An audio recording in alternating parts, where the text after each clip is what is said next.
Have a nice day, students. Welcome to Conceptual Chemistry. In the previous class, we started the S block element and we discussed the anomalous behavior of the first element in that group, diagonal relationship, and electronic configuration. With that continuity, we will discuss the atomic and ionic radii. What will happen to the atomic and ionic radii? Atomic and ionic radii of the alkali metals, it will be increases when we move down the group. The reason, when we move down the group, the shells it will be keep on adding. When it keep on adding, the size definitely it will be increases.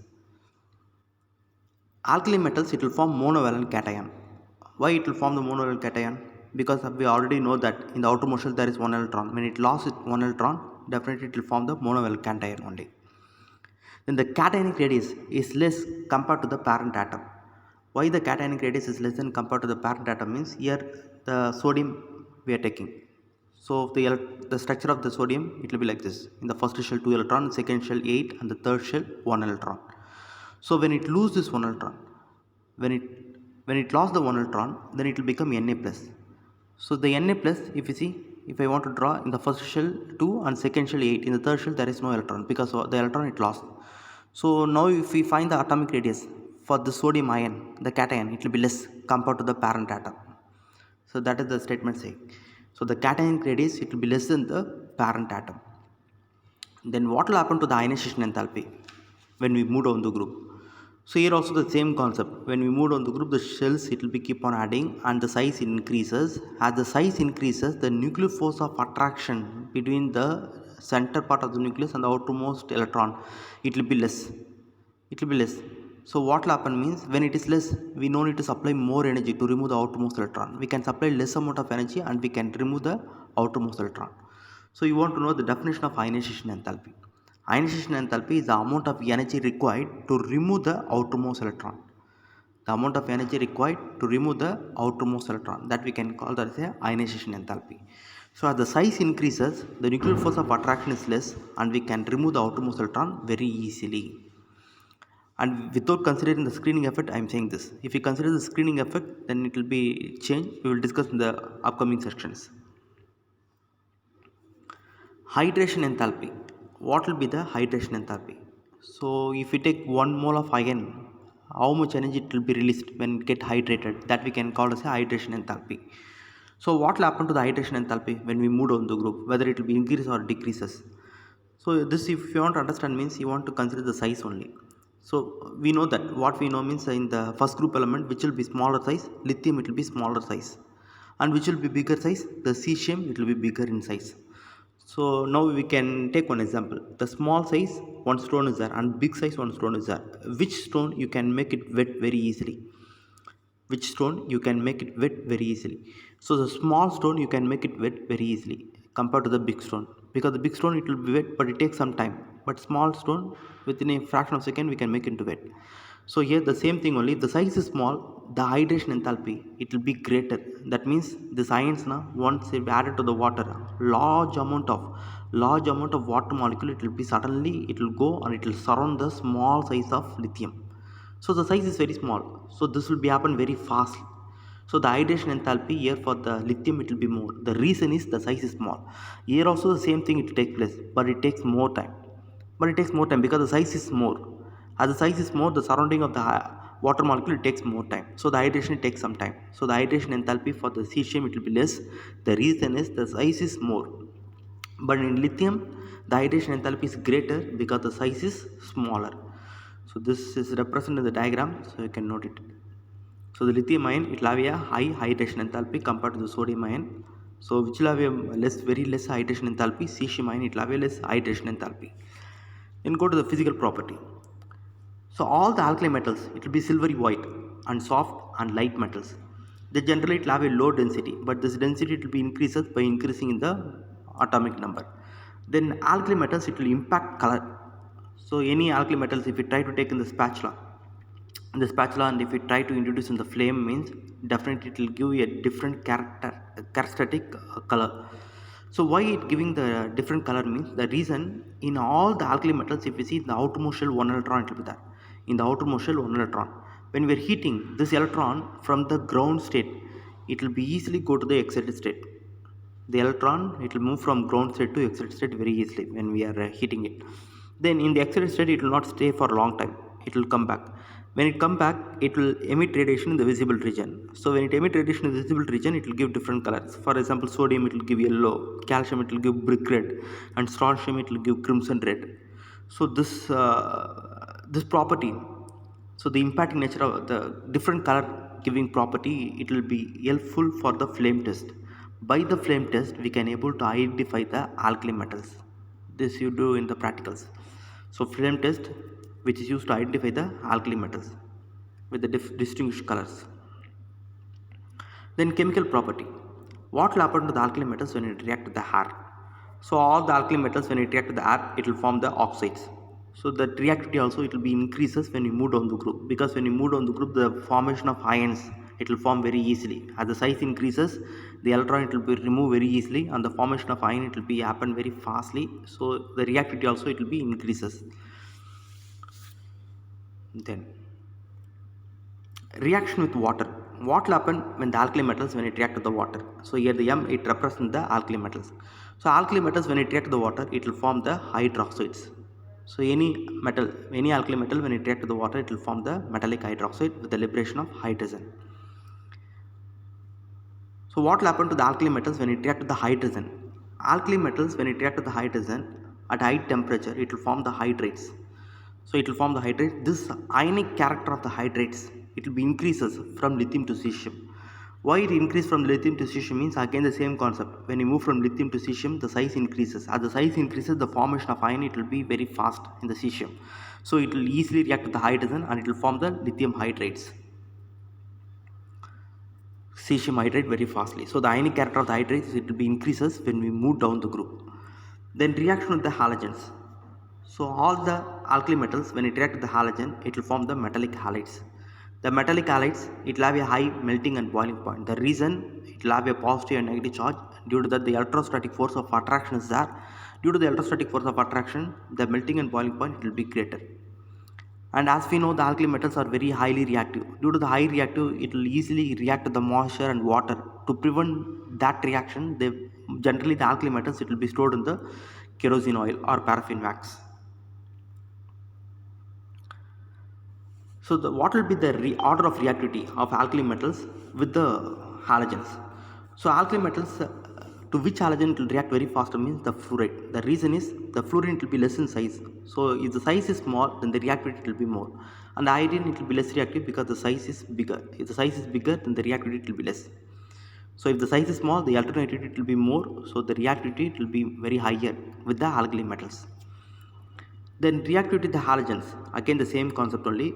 So alkali metals again when it react with the halogens, it will form the halides. But here we want to know from lithium to cesium. So lithium to cesium, it will be increases. The reactivity of the halide it will be increases. Why it will be increases means the ionization enthalpy it will be decreases. When we move down the group, the ionization enthalpy decreases, or we can say increase in electropositive character. Increase in electropositive character means by loss one electron it will get the positive charge. So this is called electropositive character. So as it get the electropositive character, it can easily react with the opposite charge non-metal like chlorine, fluoride like that. So the reactivity it will be increases from lithium to cesium. And if you see and it will be more vigorous. Suppose if you take the potassium in watch glass, if you take the potassium and in the closed chamber we are collecting the chlorine gas, and suddenly if you are removing the cap and invert the chamber means it will burn with the chlorine very vigorously, like how what will happen to the sodium metal when it put in the water, like the same thing. The reaction it will be more vigorous. And the reactivity of the alkali metals with the halogen it will be decreasing in this order. As already we discussed in the increasing order, this is a decreasing order. So as the size is bigger, iodine, the reactivity it will be less. And reducing nature. So the alkali metals are strong reducing agent. Generally all the alkali metals if you see means it will have a reducing nature. So reducing nature means mostly what will happen to the alkali metals, outermost in all the alkali metals if you see means outermost one electron is there. So this electron it will be lost. So the loss of electron what will say? Oxidation will say. That means the alkali metals it will undergo oxidation. So when it undergo oxidation, somebody is there to gain the electron. So what the electron lost by the alkali metals, somebody going to gain.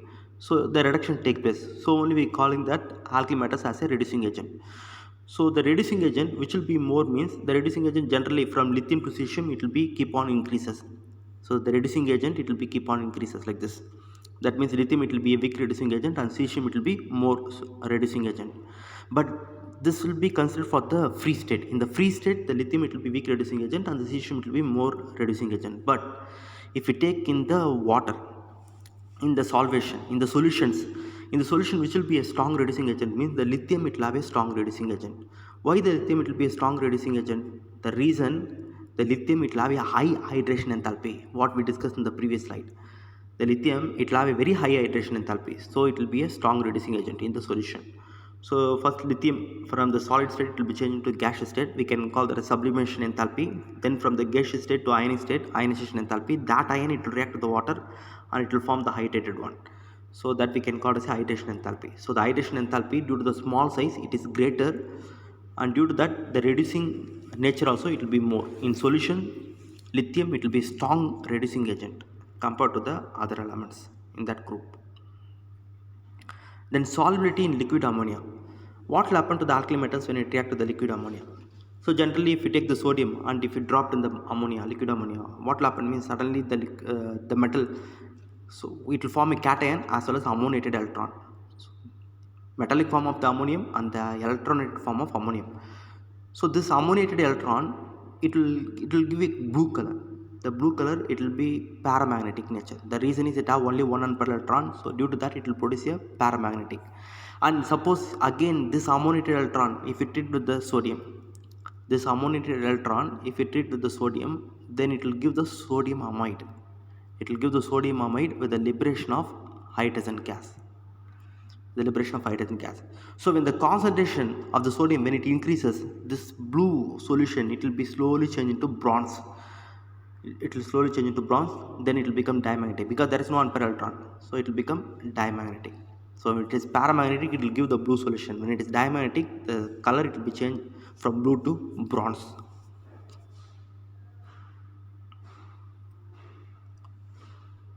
So the lithium metal, these are the uses of the alkali metals. So uses of the alkali metals, lithium metal it will be with the lead it will used to make the alloys. With the lead it is used to prepare white metal in the bearings, motor engines and all. If you see means free rusted free metals want to be there, otherwise it will not run, it will be easily rusted and it will cause some abrasives and damages to the vehicles. So to prevent that they will use that white metal, lithium metal with the lead, that alloy it is used in the bearings in the motor engines. With aluminum it is used to prepare the aircraft parts. With magnesium it is used to prepare the armor plates, and it is also used in the thermonuclear reactions. The lithium it will be act as a good coolant, so it will be act as a coolant.